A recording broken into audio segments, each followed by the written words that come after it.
Frankenstein's Aunt by Rune Pettersson, Lightning Strikes. What is it, Igor? Said Aunt Frankenstein.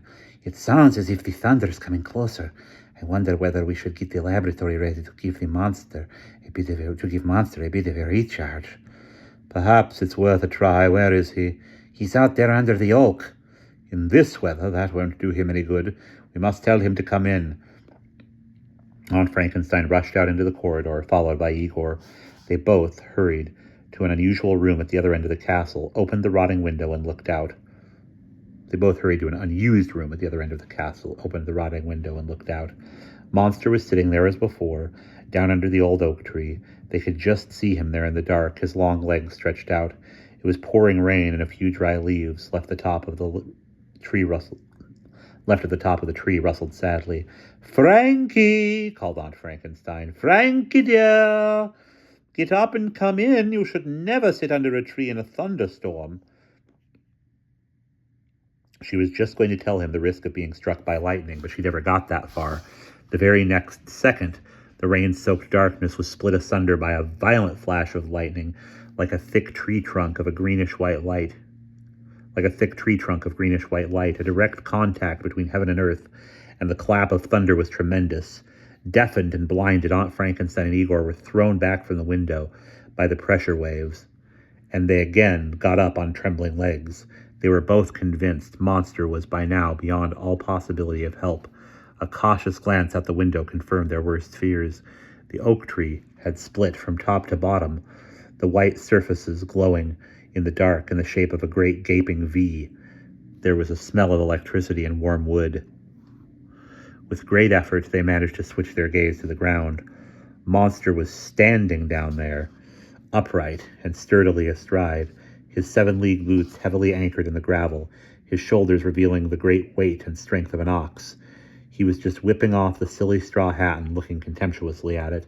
Then he flung it away with a scornful gesture and strode across to the front entrance of the castle, a greenish glow of surplus energy shimmering above his flat skull and all around his enormous body. "Recharged," said Igor. "I've never seen him like that before." "To work!" shrieked Hannah Frankenstein. "To work! Now at last there will be some kind of style about the house of Frankenstein." 2 days later, at about the same time in the evening, a clean, newly pressed cloth was on the dining room and on the first floor. The stars were shining down through the skylights onto the supper plates, and the 4 people sitting around the table. Candles were alight in 2 tall candelabras. It was a scene that would have gladdened the heart of the old Baron and his highly original sense of coziness.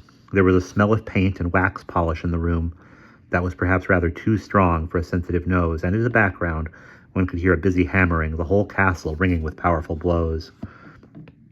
From her place at the head of the table, Hannah Frankenstein lifted up the serving dish.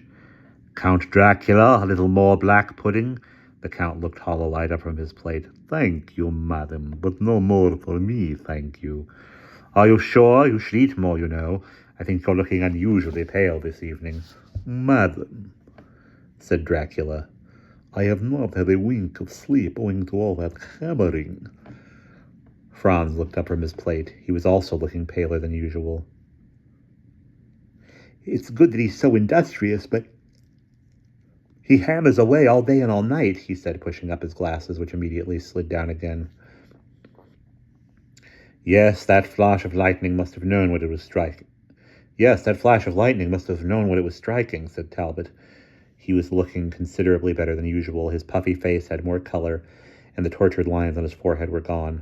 "Well, gentlemen," said Aunt Frankenstein, "you must agree that it's pretty fantastic. In 2 days he's repaired the whole of the dining room, and now he's tackling the rest of the castle. That flash of lightning really did come as a gift from on high." Igor came in wearing an ill-fitting butler's jacket and went around with the serving dish. "Mr. Franz, may I offer you a little more black pudding?"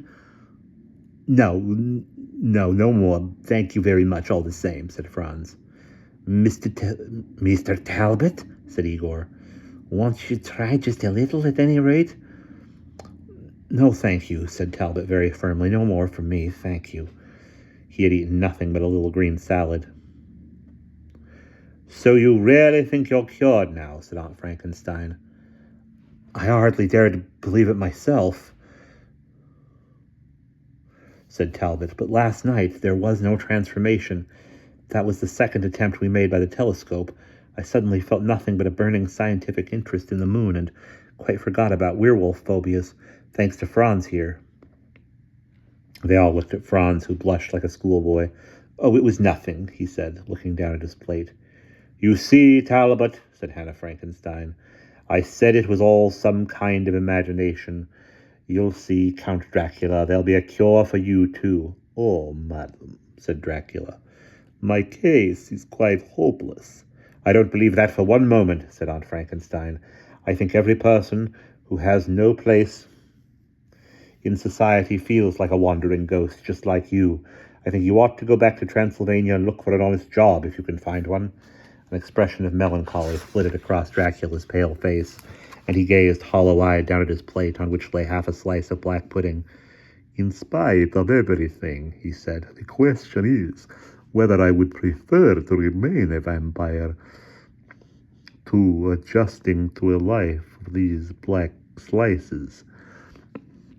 Yes, Aunt, said Franz, if you'll excuse me asking, what is this extraordinary dish? This, said Aunt Frankenstein cheerfully, black pudding.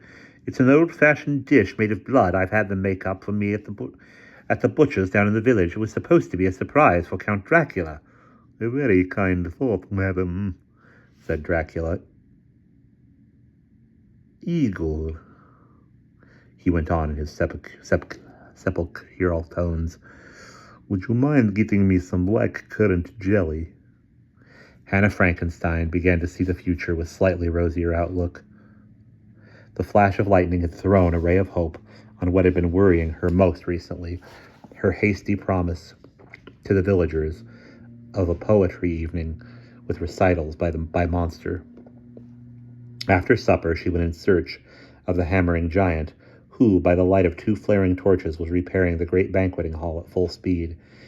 He had also shed his terror of fire, and was at the top of a ladder, fitting new wood into the rotting roof beams. The torches in the racks on the walls threw his gigantic shadow over the whole hall. Aunt Frankenstein stopped at the foot of the ladder, seeing in her mind's eye what the hall would look like in a few months' time, decorated for a banquet, with candles and garlands, and filled with people on the benches along the walls. She saw Monster making his entrance, dressed up and summer fresh, perhaps with a rose in his buttonhole, a copy of the collected works of Shelley under his arm. Well, perhaps she was rushing ahead too fast. In the light of the torches, she leafed through Shelley's collected works, waiting for a suitable moment to speak to Monster. He had not yet realized she was there, and she was afraid he would fall off the rickety ladder if she called up to him. The hammering went on above her head, the torchlight flickering over the huge hall, and she stood below the ladder, the fat book in her hand, and it suddenly seemed to her that she was in an empty theater and was rehearsing a part. Of course, the book was her script, and the hammering was the work being carried out in the wings. Before she herself knew how it happened, she was standing in the middle of the hall, declaiming in a powerful voice from the epic drama Prometheus Unbound. After a while, she became aware that the hammering had stopped.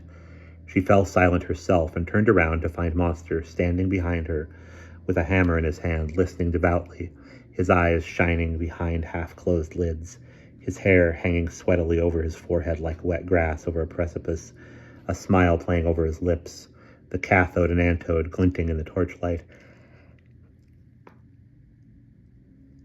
He raised his great hands in the shrunken jacket and made a gesture of appeal for her to go on. "Oh, Frankie, my dear," said Aunt Frankenstein in embarrassment, "I didn't know I had an audience." All her worries seemed to have blown away at one go. She realized now that Monster liked poetry. She was sure she would be able to fulfill her promise before the summer was over. All she had to do was to set to work. She held out the book.